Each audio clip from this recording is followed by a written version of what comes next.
আসসালামু আলাইকুম। এইটিন বাংলা সংবাদে সবাইকে স্বাগত জানাচ্ছি আমি সুমনা ঘোষ। শুরুতেই থাকছে বিআরবি কেবল সংবাদ শিরোনাম। ৫ অগস্টের পর জেল পালানো মৃত্যুদণ্ডপ্রাপ্ত ৬৯ আসামি সহ এখনও ৭০০ বন্দী নিখোঁজ, জানালেন আইজি প্রিজন। কারাগারে অবৈধ কর্মকাণ্ড বন্ধে সচেষ্ট কর্তৃপক্ষ। মুন্সিগঞ্জে পুলিশ ক্যাম্পে ডাকাত দলের হামলার ঘটনায় কঠোর ব্যবস্থা নেওয়ার হুঁশিয়ারি স্বরাষ্ট্র উপদেষ্টার। কেরানীগঞ্জের সুভাদ্রা খাল দখলমুক্ত করার ঘোষণা সৈয়দা রিজওয়ানা হাসানের। তত্ত্বাবধায়ক সরকার ব্যবস্থা বাতিলের রায় পুনর্বিবেচনা চেয়ে রিভিউ শুনানি মুলতবি, কাল আবার শুরু। সংসদীয় আসনের সীমানা পুনর্নির্ধারণের ইসিতে সম্ভাব্য প্রার্থীদের দৌড়ঝাঁপ। ঢাকায় বিজিবি বিএসএফ মহাপরিচালক পর্যায়ের বৈঠক শুরু। আলোচনায় গুরুত্ব পাবে সীমান্ত হত্যা, পুশ ইন সহ আন্তঃসীমান্ত অপরাধ নিয়ন্ত্রণ ইস্যু। এবং উৎসাহ উদ্দীপনায় ঢাকা বিশ্ববিদ্যালয়ের ছাত্র সংসদ ডাকসু নির্বাচনের আনুষ্ঠানিক প্রচারণা শুরু। বিকেলে চূড়ান্ত প্রার্থী তালিকা প্রকাশ। ডাকসু ও রাকসু ভোট নিয়েও সরগরম ক্যাম্পাস। শুনছিলেন বিআরবি কেবল সংবাদ শিরোনাম, এবারে বিস্তারিত সংবাদ। ৫ অগস্টের পর ২,২০০ পলাতক বন্দীদের মধ্যে এখনও ৭০০ জন ধরাছোঁয়ার বাইরে রয়েছে বলে জানিয়েছেন কারা মহাপরিদর্শক ব্রিগেডিয়ার জেনারেল সৈয়দ মোতাহার হোসেন। এদের মধ্যে ৬৯ জন মৃত্যুদণ্ডপ্রাপ্ত আসামি সহ ৯ জন জঙ্গি রয়েছে। কারা অধিদপ্তরে এক ব্রিফিংয়ে তিনি কথা জানান। এছাড়া কারাগারে খাবার মান উন্নয়ন, নগদ টাকার প্রচলন বন্ধ, অবৈধ মোবাইল রোধ এবং মাদকমুক্ত রাখতে নিয়মিত অভিযান পরিচালনা করা হচ্ছে বলেও জানান আইজি প্রিজন। এজন্য অনেক কারারক্ষীকে চাকরিচ্যুত করা সহ শাস্তির আওতায় আনা হয়েছে বলেও জানান তিনি। আরও জানাচ্ছেন ইয়াসিন রানা।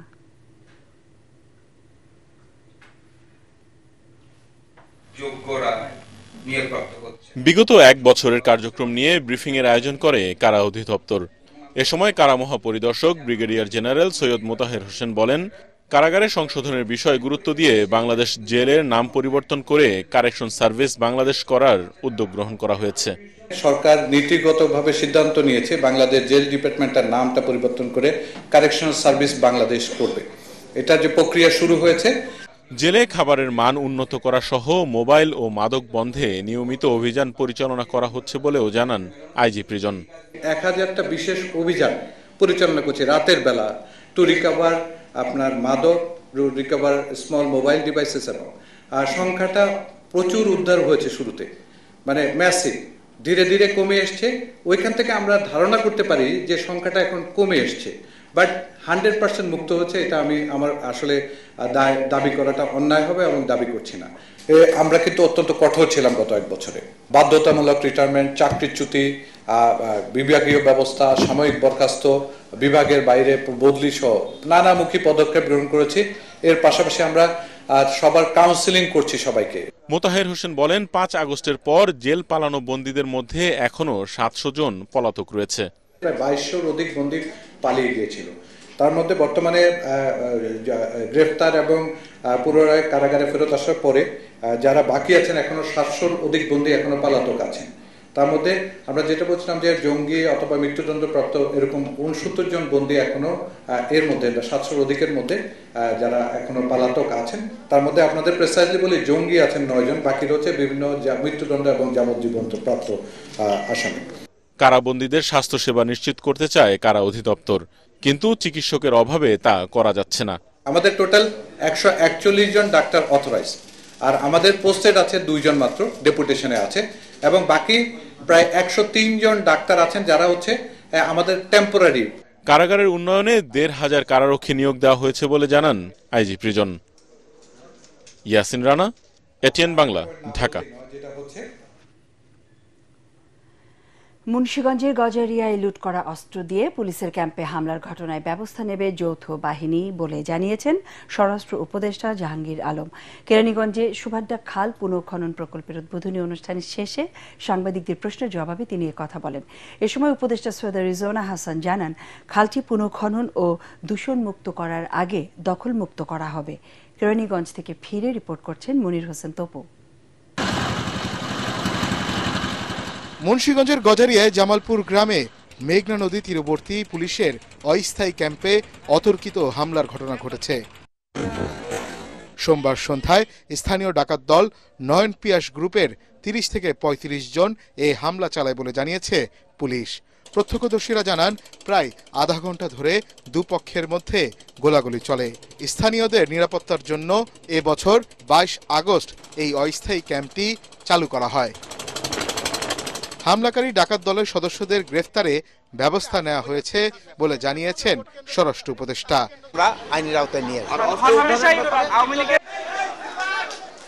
এর আগে স্বরাষ্ট্র উপদেষ্টা এবং বন ও পরিবেশ উপদেষ্টা কেরানীগঞ্জে সুবাট্টা খাল পুনঃখনন প্রকল্পের উদ্বোধন করেন।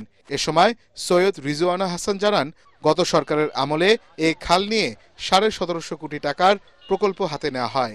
সেই প্রকল্প কাটছাট করে ৩১৭ কোটি টাকার প্রকল্প নেওয়া হয়েছে। আমরা পর্যায়ক্রমে ছোট ছোট প্রকল্প আকারে এখানে বাস্তবায়ন করব। আপাতত কেবল খাল কেন্দ্রিক খনন, খালের পার্ক করা, সবুজায়ন করা এবং বর্জ্যটা ব্যবস্থাপনা একটা পর্যায় পর্যন্ত নিয়ে যাব খালটাকে। তারপরে প্রয়োজন বুঝে এক একটা করে কম্পোনেন্ট আনবো। ফলে ওইখানে ১৭০০ কোটি টাকার একটা প্রজেক্ট মনিটর করতে, ম্যানেজ করতেও কিন্তু কষ্ট হয়। আমরা ৩১৭ কোটি টাকা দিয়ে কাজটা শুরু করি, এরপরে যদি লাগে আমরা একটা একটা করে কম্পোনেন্ট আনবো। খালকে দখলমুক্ত রাখতে খালের পাড়গুলো ঢালাই করে দেওয়া হবে বলেও জানান তিনি। মনির হোসেন তপু, এটিএন বাংলা, কেরানীগঞ্জ। তত্ত্বাবধায়ক সরকার ব্যবস্থা বাতিলের রায় পুনর্বিবেচনা চেয়ে রাজনৈতিক দল ও ৬ ব্যক্তির করা ৪টি আবেদনের শুনানি শুরু হয়েছে। প্রধান বিচারপতি সৈয়দ রেফাত আহমেদের নেতৃত্বাধীন ৭ বিচারপতির পূর্ণাঙ্গ আপিল বেঞ্চে এই শুনানি চলছে। আবেদনের পক্ষে শুনানি করছেন অ্যাডভোকেট শিশির মনির। রাষ্ট্রপক্ষে অ্যাটর্নি জেনারেল আসাদুজ্জামান উপস্থিত আছেন। গত ১১ ফেব্রুয়ারি তত্ত্বাবধায়ক সরকার ব্যবস্থা বাতিলের রায় পুনর্বিবেচনা চেয়ে রাজনৈতিক দল ও ৬ ব্যক্তির করা ৪টি আবেদনের শুনানি মুলতবি করেন আপিল বিভাগ। এর আগে গত বছর ৫ আগস্ট সরকার পরিবর্তনের পর ওই রায় পুনর্বিবেচনা চেয়ে আবেদন করেন সুশাসনের জন্য নাগরিক সুজন সম্পাদক বদিউল আলম মজুমদার সহ ৫ বিশিষ্ট ব্যক্তি। পরে নওগাঁয় বীর মুক্তিযোদ্ধা মোফাজ্জল হোসেন রায় পুনর্বিবেচনা চেয়ে আরেকটি আবেদন করেন। এছাড়া গত বছরের অক্টোবরে আলাদাভাবে আবেদন করেন বিএনপির মহাসচিব মির্জা ফখরুল ইসলাম আলমগীর ও বাংলাদেশ জামায়াতে ইসলামের সেক্রেটারি জেনারেল মিয়া গোলাম পারওয়ার। এই মামলার রায়ে ৭ জন বিচারপতি ছিলেন। ৪ জন বাতিলের পক্ষে বলেছেন, ৩ জন রাখার পক্ষে বলেছেন। যে ৪ জন বাতিলের পক্ষে বলেছেন তারা ৪ জনেই একের পর এক প্রধান বিচারপতি হয়েছেন। কেয়ারটেকার সরকার বাতিল করেছেন যারা, তারা পরবর্তীতে পুরস্কৃত হয়েছেন। যারা রাখার পক্ষে ছিলেন তারা তিরস্কৃত হয়েছেন। এই বিচার প্রক্রিয়ার সঙ্গে হাইকোর্ট থেকে আপিল বিভাগ পর্যন্ত মোট ১৪ জন বিচারপতি জড়িত ছিলেন। এই ১৪ জন বিচারপতির মধ্যে ২ জন ছিলেন রুল ইস্যুইং বিচারপতি। তাদের ২ জন এখানে বিচার্য বিষয় না, তাহলে থাকেন ১২ জন। ১২ জনের ভিতরে ৮ জন রায় দিয়েছেন যে তত্ত্বাবধায়ক সরকার ব্যবস্থা সাংবিধানিক, আর আপিল বিভাগের ৪ জন সর্বশেষ এসে বলেছেন যে তত্ত্বাবধায়ক সরকার ব্যবস্থা অসাংবিধানিক। এই কেমিস্ট্রিটা আমরা দেখিয়েছি। যদি সুপ্রিম কোর্টের বিচারক হিসাব করা হয়, হাইকোর্ট এবং সুপ্রিম কোর্টে মিলে, তাহলে ৮ জনই ছিলেন রাখার পক্ষে, আর ৪ জন শুধু আপিল বিভাগের বিচারপতিরা, তারা ছিলেন না রাখার পক্ষে।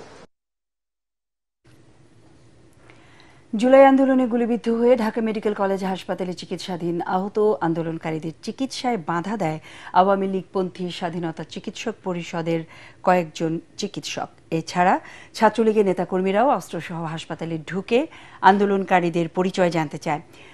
জুলাই আগস্টে সংঘটিত মানবতা বিরোধী অপরাধের মামলায় সাবেক প্রধানমন্ত্রী শেখ হাসিনা সহ ৩ আসামির বিরুদ্ধে আন্তর্জাতিক অপরাধ ট্রাইব্যুনালে দেওয়া সাক্ষ্যে এসব তথ্য জানান ঢাকা মেডিকেল কলেজ ও হাসপাতালের ক্যাজুয়ালিটি বিভাগের আবাসিক সার্জন ডাক্তার মোস্তাক আহমেদ। তিনি ছাড়া এদিন ওই হাসপাতালের সার্জারি বিভাগের সহকারী রেজিস্ট্রার ডাক্তার মনিরুল ইসলাম এবং মিটফোর্ড হাসপাতালের সহকারী পরিচালক ডাক্তার মফিজুর রহমান সাক্ষ্য দিয়েছেন। এই মামলায় গ্রেফতার থাকা ও রাজসাক্ষী হওয়া আসামি সাবেক আইজিপি চৌধুরী আবদুল্লাহ আল মামুনের উপস্থিতিতে মঙ্গলবার বেলা 11:30টার দিকে নবম দিনের সাক্ষ্য গ্রহণ শুরু হয় বিচারপতি গোলাম মর্তুজা মজুমদারের নেতৃত্বাধীন ৩ সদস্যের আন্তর্জাতিক অপরাধ ট্রাইব্যুনাল ১-এ। এই মামলায় গত ৮ দিনে শহীদ পরিবারের সদস্য ও জুলাই হত্যাযজ্ঞের প্রত্যক্ষদর্শী ২৪ জন সাক্ষ্য দিয়েছেন।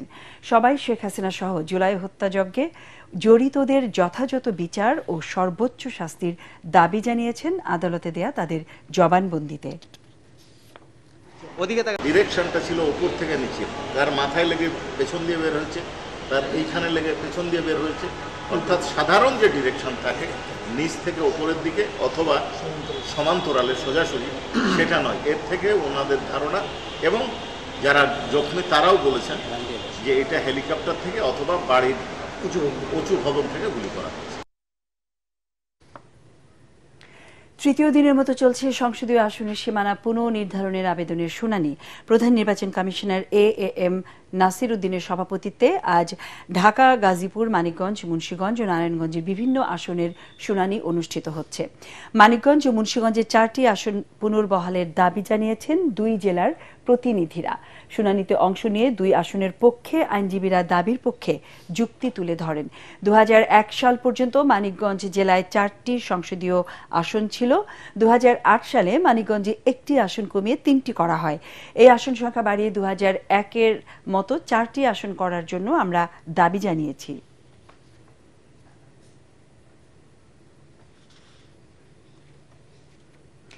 ফ্যাসিস্ট শেখ হাসিনা পালিয়ে গেলেও তার অনুসারীরা নানা কায়দায় এখনো ষড়যন্ত্র করছে বলে অভিযোগ করেছেন বিএনপি স্থায়ী কমিটির সদস্য সেলিমা রহমান।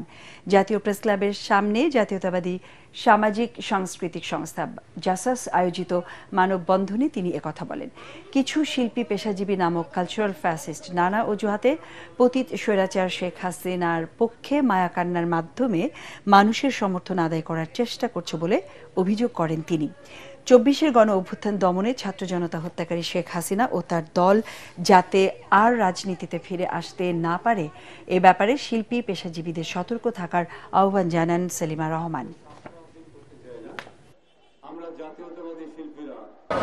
আওয়ামী লীগের সেই যে স্বৈরাচার দুঃশাসনের পায়ের শব্দ এখনো মাঝে মাঝে পাওয়া যায়।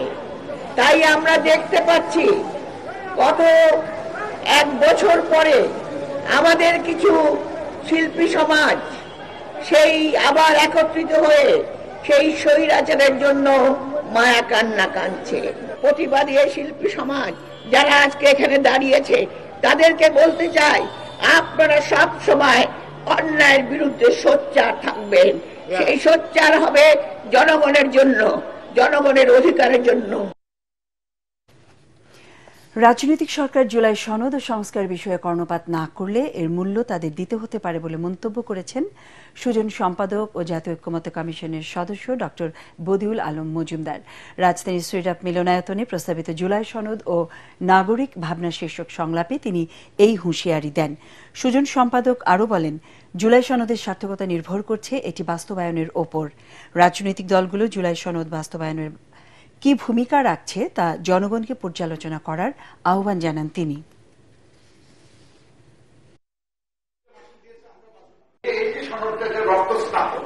আমি আশা করি আমাদের রাজনীতিবিদরা, আমাদের সম্মানিত রাজনীতিবিদরা এর প্রতি সম্মান প্রদর্শন করবেন। যারা আত্মহত্যা করেছে তার প্রতি তাদের আত্মত্যাগ যারা দিতে না চায় সে এবারে তাদের তারা ব্যবস্থা নেবেন, এবং আমরা সকলেই আমাদের অবস্থা থেকে শুনে থাকবো। এবং তারা যদি রাজনীতিবিদরা যদি এর প্রতি কর্ণপাত করে তাদেরকে মাসুল দিতে হবে, এবং দুর্ভাগ্যের সাথে হয়তো আমাদেরকে নাগরিকদেরকে মাসুল দিতে হবে। আমরা আশা করি যে আবারও যেন আমাদেরকে মাসুল দিতে না হয়। বাংলাদেশ সীমান্তরক্ষী বাহিনী বিজিবি ও ভারতীয় সীমান্তরক্ষী বাহিনী বিএসএফ এর মহাপরিচালক পর্যায়ের ৫৬তম সীমান্ত সম্মেলন শুরু হয়েছে। পিলখানায় বিজিবি সদর দপ্তরে আয়োজিত এই সম্মেলনে সীমান্ত হত্যা, পুশ ইন, মাদক ও অস্ত্র চোরাচালান সহ বিভিন্ন আন্তঃসীমান্ত অপরাধ নিয়ন্ত্রণ বিষয়ে আলোচনা হবে বলে জানা গেছে। সম্মেলনে ভারতের ৯ সদস্যের প্রতিনিধি দলের নেতৃত্ব দিচ্ছেন বিএসএফ এর মহাপরিচালক দলজিৎ সিং চৌধুরী, আর বাংলাদেশের নেতৃত্ব দিচ্ছেন বিজিবি মহাপরিচালক মেজর জেনারেল মোহাম্মদ আশরাফুজ্জামান সিদ্দিকী। ভারতীয় প্রতিনিধি দলটি স্বরাষ্ট্র উপদেষ্টার সাথেও সাক্ষাৎ করবেন বলে জানা গেছে।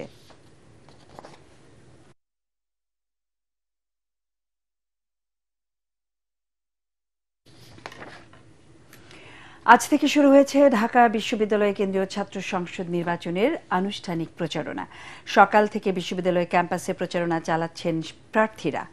সাধারণ শিক্ষার্থীদের কাছে দিচ্ছেন নানান প্রতিশ্রুতি। এর আগে সোমবার ঢাকা বিশ্ববিদ্যালয় প্রশাসনের পাঠানো এক বিজ্ঞপ্তিতে প্রার্থীদের আচরণবিধির বিষয়ে নির্দেশনা দেয়া হয়। ২৬ আগস্ট থেকে ৭ সেপ্টেম্বর পর্যন্ত সকাল ১০টা থেকে রাত ১০টা পর্যন্ত ছাত্রী হলে প্রচারণা চালানো হবে। আর ছাত্র হলে প্রতিদিন সকাল ১০টা থেকে রাত ১১টা পর্যন্ত প্রচারের সুযোগ রাখা হয়েছে। প্রচার কাজ চালানোর নির্ধারিত দিনগুলোয় সামাজিক, আর্থিক ও সেবামূলক সহযোগিতা বা কর্মকাণ্ড পরিচালনা করা যাবে না বলে নির্দেশনা দেয় ঢাকা বিশ্ববিদ্যালয় প্রশাসন। এদিকে সিনেট ভবনে আচরণবিধি নিয়ে প্রার্থীদের সাথে নির্বাচন কমিশনের বৈঠক চলছে। এরপর বিকেল ৪টায় প্রকাশ করা হবে চূড়ান্ত প্রার্থী তালিকা।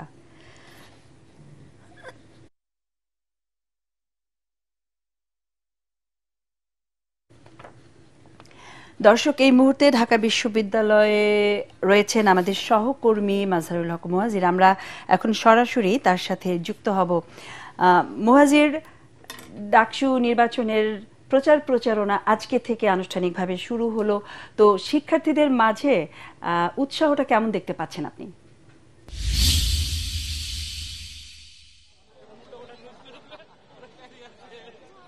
সুমনা, উৎসাহ তো ব্যাপক। আমরা ডাকসু নির্বাচনকে ঘিরে আসলে ৬ বছর পর যে ডাকসু নির্বাচন, সেই নির্বাচনকে ঘিরে সাধারণ শিক্ষার্থী যারা রয়েছেন তারা এর আগে থেকেই প্রায় ২-১ মাস ধরেই আমরা ডাকসু নির্বাচন যারা ফলো করে আসছি তারা দেখেছি সাধারণ শিক্ষার্থীর নানা চাওয়া নানা পাওয়া উঠে আসছে বিভিন্ন সংবাদ সম্মেলন থেকে শুরু করে।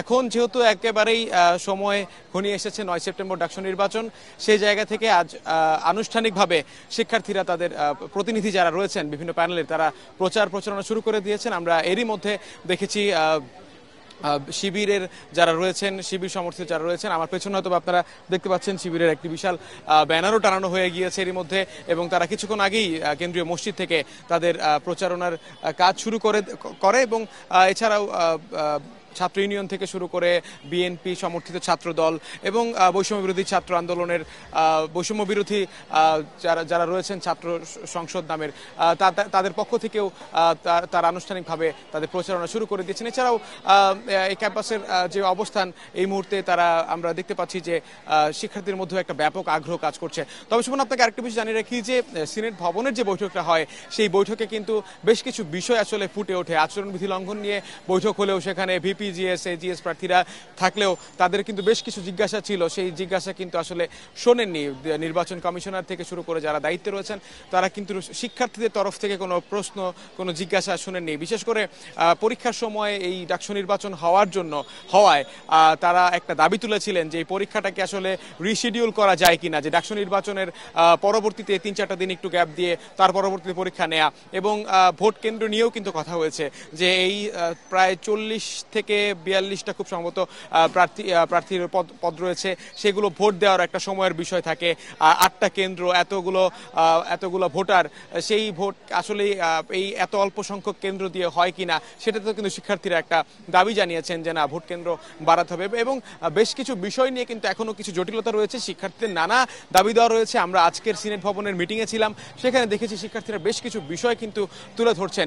তবে নির্বাচন কমিশনার যারা রয়েছেন, নির্বাচনের দায়িত্বে যারা রয়েছেন তারা কিন্তু একেবারেই অটল যে পরীক্ষা বাদ দিয়ে তারা পরীক্ষার জন্য ডাকসু নির্বাচন পেছাবে না, কিংবা ডাকসু নির্বাচনের জন্য পরীক্ষাও পেছাবে না, এরকম একটা অবস্থা এই ডাকসু নির্বাচনকে ঘিরে। এবং সুমন, আরেকটা বিষয় আপনাকে জানিয়ে রাখতে চাই যে আর কিছুক্ষণের মধ্যেই ছাত্রদল সমর্থিত যারা রয়েছেন তাদের সংবাদ সম্মেলন অনুষ্ঠিত হবে, এবং স্বাভাবিকভাবেই মধুর ক্যান্টিন ডাকসু ভবনের সামনে একটা ব্যাপক ব্যস্ততা কাজ করছে এখানে। এখন দেখার বিষয় প্রাচ্যের অক্সফোর্ড খ্যাত ঢাকা বিশ্ববিদ্যালয়ে এই মিনি পার্লামেন্ট খ্যাত ডাকসু নির্বাচনটা এখন কেমন হয়। সুমনা, ধন্যবাদ মাজহারুল হক মুহাজির। এদিকে জাকসু এবং রাকসুর ছাত্র প্রতিনিধি নির্বাচন ঘিরে সরগরম বিশ্ববিদ্যালয় ক্যাম্পাস। সকাল থেকে নির্বাচন কমিশন বরাবর আপিল করছেন জাকসুর মনোনয়ন বাতিল হওয়া প্রার্থীরা। চূড়ান্ত প্রার্থী তালিকা প্রকাশ করা হবে আগামী 28 আগস্ট। তবে ছাত্রদল ও বাম সংগঠনগুলো এখনও প্যানেল ঘোষণা করেনি। এদিকে রাকসুর মনোনয়নপত্র সংগ্রহের আজ শেষ দিন, চলবে বিকেল 5টা পর্যন্ত। প্রতিনিধিদের পাঠানো তথ্যচিত্রে ফারহিন ইসলাম টুম্পার রিপোর্ট। জাহাঙ্গীরনগর বিশ্ববিদ্যালয় কেন্দ্রীয় শিক্ষার্থী সংসদ জাকসু ও হল সংসদ নির্বাচনে যাদের মনোনয়ন বাতিল হয়েছে সকাল থেকেই তারা নির্বাচন কমিশন বরাবর আপিল করেছেন। সোমবার পর্যন্ত জাকসু নির্বাচনে 276 মনোনয়ন যাচাই বাছাই শেষে বাদ পড়েছে 20টি আবেদন। আগামী 28 আগস্ট প্রকাশিত হবে চূড়ান্ত প্রার্থী তালিকা। এদিকে ছাত্র শিবির ও বাংলাদেশ গণতান্ত্রিক ছাত্র সংসদ প্যানেল ঘোষণা করলেও ছাত্রদল ও বাম সংগঠনগুলো এখনও প্যানেল ঘোষণা করেনি। অন্যদিকে রাকসু হল সংসদ ও সিনেটে ছাত্র প্রতিনিধি নির্বাচন 2025-এর মনোনয়নপত্র সংগ্রহের শেষ দিনে সকাল থেকেই মনোনয়নপত্র সংগ্রহ করেছেন শিক্ষার্থীরা। প্রথম দিন 6 জন ও দ্বিতীয় দিনে মনোনয়নপত্র সংগ্রহ করেছেন 10 জন। জানান রাকসুকে ছাত্রদের অধিকার আদায়ের প্ল্যাটফর্ম ও গণতান্ত্রিক চর্চার কেন্দ্র হিসেবে গড়ে তুলতে চান তারা। এই বিশ্ববিদ্যালয়ের এই ক্যাম্পাসে প্রায় 35,000 শিক্ষার্থী আছে। প্রত্যেকটা এই শিক্ষার্থীর যে যৌক্তিক দাবি, সেই যৌক্তিক দাবি হবে আমার প্রধান ইশতেহার আর কি। সিনেটেও যেহেতু আমি দাঁড়াচ্ছি, এই জায়গাগুলো নিয়ে কথা বলার যে একটা বন্দোবস্ত আছে সিনেট, সেখানে আমি কথা বলতে চাই এবং অবিলম্বে সিনেট সহ সবগুলো যেই প্রতিনিধিত্বমূলক ফোরাম আছে যেখানে আসলে পলিসি মেকিং হয় সেগুলোর নির্বাচন হওয়া উচিত। দীর্ঘ 35 বছর পর হতে যাওয়া রাকসু নির্বাচনে ভোট গ্রহণ আগামী 15 সেপ্টেম্বর। ফারহিন ইসলাম টুম্পা, এটিএন বাংলা। গত 24 ঘন্টায় ডেঙ্গুতে মারা গেছেন 3 জন। এই সময় হাসপাতালে ভর্তি হয়েছেন 412 জন। স্বাস্থ্য অধিদপ্তরের পাঠানো বিজ্ঞপ্তিতে এই তথ্য জানানো হয়। এতে আরও বলা হয়, মারা যাওয়া 3 জনের মধ্যে 2 জন পুরুষ, 1 জন নারী। আর আক্রান্তদের মধ্যে 290 জনই ঢাকার বাইরের। এছাড়া চলতি বছর এখনো পর্যন্ত ডেঙ্গুতে মোট প্রাণহানি 118 আর আক্রান্ত 29,044 জন। ডেঙ্গু ও চিকুনগুনিয়া সহ মশাবাহিত বিভিন্ন ভয়াবহ রোগের প্রাদুর্ভাব বেড়েই চলেছে। নিজেকে এবং পরিবারের সবাইকে মশা থেকে সম্পূর্ণ সুরক্ষিত রাখতে ঘরে ব্যবহার করুন এক্সপেল ন্যাচারাল অ্যারোসল, আর ঘরের বাইরে সাথে রাখুন expel natural mosquito repellent spray, যা সরাসরি ত্বকে ব্যবহার করা যায়। কক্সবাজারের ইনানীতে অনুষ্ঠিত রোহিঙ্গা বিষয়ক আন্তর্জাতিক সম্মেলনের শেষ দিনে রোহিঙ্গা ক্যাম্প পরিদর্শন করেন সম্মেলনে আসা অংশীজনরা। Take away to the high level conference on the Rohingya situation শীর্ষক 3 দিনের এই সম্মেলন শুরু হয় রোববার। পররাষ্ট্র মন্ত্রণালয় ও রোহিঙ্গা ইস্যু বিষয়ক হাই রিপ্রেজেন্টেটিভদের দপ্তরের যৌথ উদ্যোগে আয়োজিত সম্মেলনে যোগ দেন 40টি দেশের প্রতিনিধি। রোহিঙ্গা সংকটের টেকসই সমাধানে সুস্পষ্ট সুপারিশ প্রণয়নের লক্ষ্যে রোহিঙ্গা প্রত্যাবাসন ছাড়াও সম্মেলনে গুরুত্ব পায় আন্তর্জাতিক ফান্ড, গণহত্যার বিচার, খাদ্য সহায়তা ও রোহিঙ্গাদের মনোবল বৃদ্ধির মতো গুরুত্বপূর্ণ ইস্যু।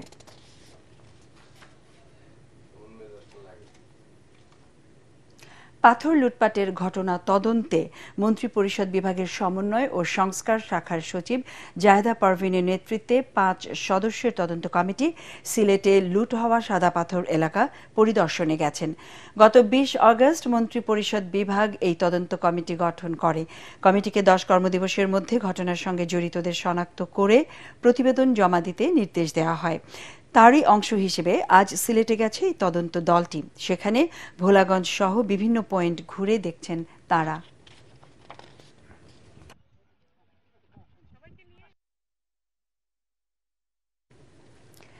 বরিশালের মেহেন্দিগঞ্জ ও হিজলায় ভয়াবহ নদী ভাঙ্গনে দিশেহারা 2 উপজেলার বাসিন্দারা।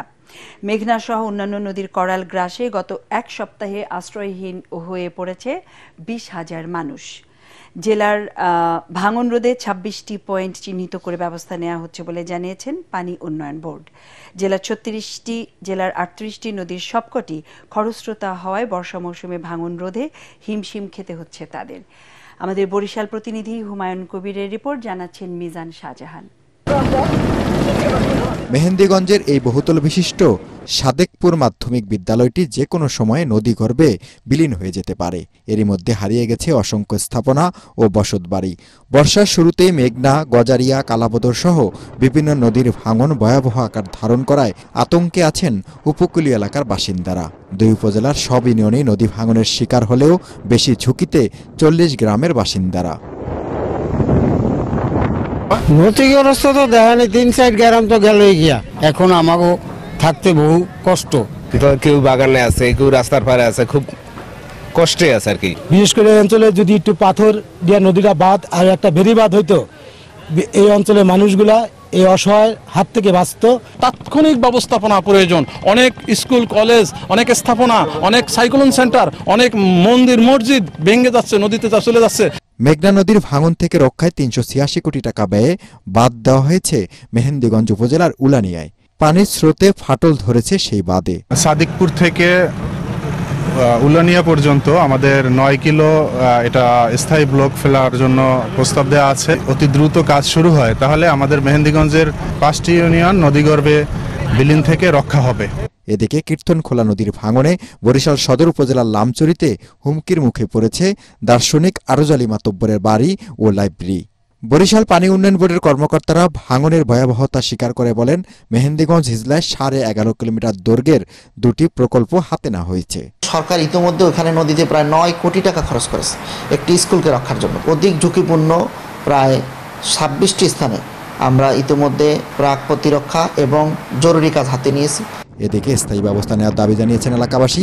তারা বলছেন, এসব সাময়িক উদ্যোগে নদী ভাঙনের কবল থেকে রক্ষা করা যাবে না উপকূলবাসীকে। মিজান শাহজাহান, এটিএন বাংলা। এবারে পূবালী ব্যাংক বাণিজ্য সংবাদ।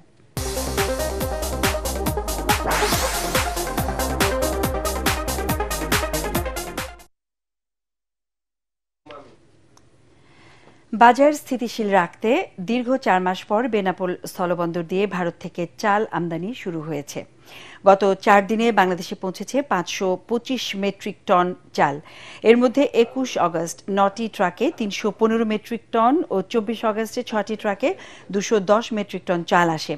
এছাড়া কাগজপত্র জটিলতার কারণে ৯৪ মেট্রিক টন চাল বন্দরে আটকে আছে। এদিকে চালবাহী আরও বেশ কিছু ট্রাক ভারতের পেট্রাপোল বন্দর হয়ে বেনাপোল বন্দরে প্রবেশের অপেক্ষায় রয়েছে। এসব চাল পৌঁছলে বাজারে সরবরাহ বাড়বে এবং দামের ওপর তাৎক্ষণিক প্রভাব পড়বে বলে জানায় সংশ্লিষ্টরা। চলতি বছরের ১৫ এপ্রিল সবশেষ চাল আমদানি হয়েছিল বলে জানিয়েছেন বেনাপোল স্থলবন্দরের পরিচালক শামীম হোসেন।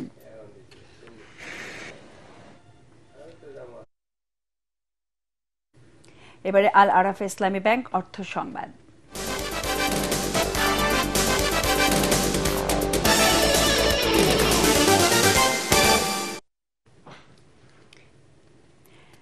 ব্যবসায়ীদের বিরোধিতায় শেষ পর্যন্ত ভ্যাটের নড়বড়ে আইন হয়েছে বলে মন্তব্য করেছেন জাতীয় রাজস্ব বোর্ড এনবিআর-এর চেয়ারম্যান আব্দুর রহমান খান। তিনি বলেন, ভ্যাটের একক রেট হবার কোনো বিকল্প নেই। রাজধানীর এক হোটেলে সিপিডি আয়োজিত কর্পোরেট কর ও ভ্যাট সংস্কার বিষয়ক গোলটেবিল আলোচনায় এসব কথা বলেন তিনি। এনবিআর চেয়ারম্যান আরও বলেন, রাষ্ট্রীয় ব্যয়ের অগ্রাধিকার ও যৌক্তিকতা ঠিক করতে হবে। এটি করা না হলে সাধারণ মানুষ কর দিতে আগ্রহী হবে না। জিডিপির অনুপাতে ট্যাক্সের হার ক্রমাগতভাবে কমছে, যা অর্থনীতির বিকাশে আতঙ্কের কারণ বলেও মন্তব্য করেন এনবিআর চেয়ারম্যান। অনুষ্ঠানে সিপিডির গবেষণা পরিচালক ড খন্দকার গোলাম মোয়াজ্জেম বলেন, এলডিসি উত্তরণে অত্যন্ত অভ্যন্তরীণ রাজস্ব বাড়ানোর কোনোই বিকল্প নেই। এবারে আন্তর্জাতিক সংবাদ।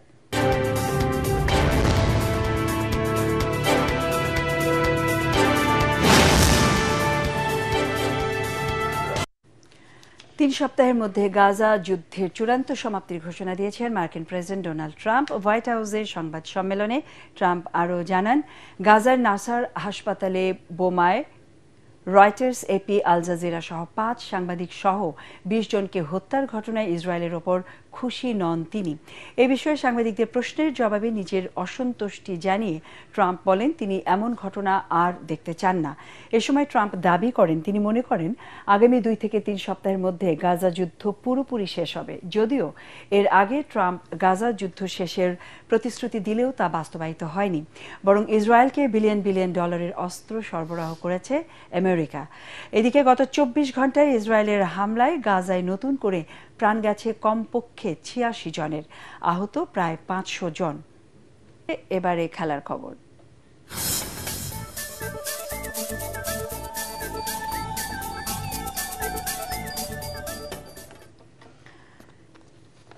নেইমারকে ছাড়াই ২০২৬ বিশ্বকাপ বাছাইয়ের জন্য দল ঘোষণা করেছে ব্রাজিল। চিলি ও বলিভিয়ার বিপক্ষে ম্যাচের জন্য ঘোষিত ২৫ সদস্যের স্কোয়াডে তাকে রাখেননি Brazil coach Carlo Ancelotti.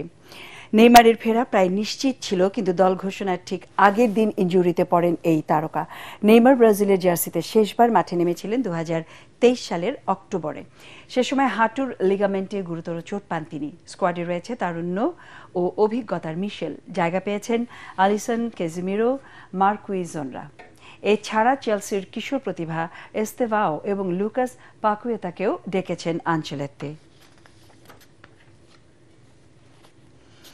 Asia cup খেলতে সকালে ভারতের উদ্দেশ্যে ঢাকা ছেড়েছে বাংলাদেশের জাতীয় হকি দল। বিহারের রাজগীর শহরে হবে এই প্রতিযোগিতা। হকি ফেডারেশনের পক্ষ থেকে জানানো হয় রাতে সেখানে পৌঁছবে দলের সদস্যরা। আগামী 29 আগস্ট শুরু হবে টুর্নামেন্ট। ওই দিন মালয়েশিয়ার বিপক্ষে নিজেদের প্রথম ম্যাচে মুখোমুখি হবে লাল সবুজের দলের প্রতিনিধিরা। বাংলাদেশের গ্রুপে আছে দক্ষিণ কোরিয়া, মালয়েশিয়া এবং চাইনিজ তাইপে। সংবাদ শেষ করছি শ্রীলঙ্কার ঘুড়ি উৎসবের খবর দিয়ে।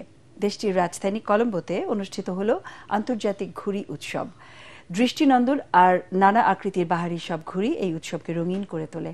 নানা সংকটে বন্ধ থাকার কয়েক বছর পর সরকারি পৃষ্ঠপোষকতায় অনুষ্ঠিত এই উৎসব সাড়া ফেলেছে বিশ্বের ঘুড়িপ্রেমীদের মাঝে। ফারহিন ইসলাম টুম্পার প্রতিবেদন। সূর্যমুখী, ঘোড়া, মাছ, পিনোকিও সহ বিভিন্ন কমিক চরিত্রের রং বেরঙের প্রায় 500 ঘুড়ি উঠছে আকাশে। বিশ্বের 25টি দেশের 55 জন ঘুড়িপ্রেমী অংশ নেন এই উৎসবে। এখানে আমরা প্রথমবার এসেছি, আমাদের অভিজ্ঞতা অসাধারণ। আজকাল মানুষ ইনডোর গেম আসক্ত, কিন্তু এ ধরনের আয়োজন প্রকৃতিতে আনন্দ খুঁজে পেতে সাহায্য করে। 2015 থেকে প্রতি বছর এই উৎসব চললেও রাজনৈতিক অস্থিতিশীলতা আর অর্থনৈতিক সংকটের কারণে মাঝে 7 বছর বন্ধ ছিল। বেশ কয়েক বছর পর্যটনের জন্য শ্রীলঙ্কা সংকট পার করছে, কিন্তু এখন আমার মনে হয় অবস্থা পুরোপুরি স্বাভাবিক আর পর্যটকরা এসে উপভোগ করতে পারেন। এ ধরনের উৎসব পর্যটকদের জন্য শ্রীলঙ্কার সৌন্দর্য আবিষ্কারের এক অনন্য সুযোগ, জানান আয়োজকরা। ফারহিন ইসলাম টুম্পা, এটিএন বাংলা। একটি ঘোষণা। এটিএন বাংলার নাম ব্যবহার করে সাংবাদিক পরিচয়ে কতিপয় ব্যক্তির বিরুদ্ধে সংবাদ সংগ্রহের নামে দেশের বিভিন্ন স্থানে চাঁদাবাজির অভিযোগ পাওয়া যাচ্ছে। এ ধরনের চাঁদাবাজ ও ভুয়া নাম ব্যবহারকারীদের নিকটস্থ থানায় সোপর্দ করার জন্য অনুরোধ জানাচ্ছে এটিএন বাংলা কর্তৃপক্ষ। এছাড়াও প্রতিষ্ঠানটিতে সাংবাদিক ও জনবল নিয়োগের ভুয়া বিজ্ঞাপন দিয়ে একটি চক্র প্রতারণা করছে। বর্তমানে এটিএন বাংলায় কোনো ধরনের নিয়োগ প্রক্রিয়া চলছে না। নিয়োগ নিয়ে কারোর সাথে আর্থিক লেনদেন না করার অনুরোধ জানাচ্ছে এটিএন বাংলা কর্তৃপক্ষ। সংবাদ শেষ করব তার আগে বিআরবি কেবল সংবাদ শিরোনাম আরও একবার। 5 আগস্টের পর জেল পালানো মৃত্যুদণ্ডপ্রাপ্ত 69 আসামি সহ এখনও 700 বন্দী নিখোঁজ, জানালেন আইজি প্রিজন। কারাগারে অবৈধ কর্মকাণ্ড বন্ধে সচেষ্ট কর্তৃপক্ষ। মুন্সিগঞ্জে পুলিশ ক্যাম্পে ডাকাত দলের হামলার ঘটনায় কঠোর ব্যবস্থা নেওয়ার হুঁশিয়ারি স্বরাষ্ট্র উপদেষ্টার। কেরানীগঞ্জে সুভাদ্রা খাল দখলমুক্ত করার ঘোষণা সৈয়দা রিজওয়ানা হাসানের। তত্ত্বাবধায়ক সরকার ব্যবস্থা বাতিলের রায় পুনর্বিবেচনা চেয়ে রিভিউ শুনানি মুলতবি, কাল আবার শুরু। সংসদীয় আসনের সীমানা পুনর্নির্ধারণে ইসিতে সম্ভাব্য প্রার্থীদের দৌড়ঝাঁপ। ঢাকায় বিজিবি বিএসএফ মহাপরিচালক পর্যায়ের বৈঠক শুরু। আলোচনায় গুরুত্ব পাবে সীমান্ত হত্যা, পুশ ইন সহ আন্তঃসীমান্ত অপরাধ নিয়ন্ত্রণ ইস্যু। এবং উৎসাহ উদ্দীপনায় ঢাকা বিশ্ববিদ্যালয় ছাত্র সংসদ ডাকসু নির্বাচনের আনুষ্ঠানিক প্রচারণা শুরু। বিকেলে চূড়ান্ত প্রার্থী তালিকা প্রকাশ। ডাকসু ও রাকসু ভোট নিয়েও সরগরম ক্যাম্পাস। আমাদের পরের সংবাদ দেখার আমন্ত্রণ জানিয়ে এখনকার মতো শেষ করছি। এটিএন বাংলার সংবাদ ইউটিউবে দেখতে ব্রাউজ করুন youtube/এটিএন বাংলা নিউজ। ধন্যবাদ।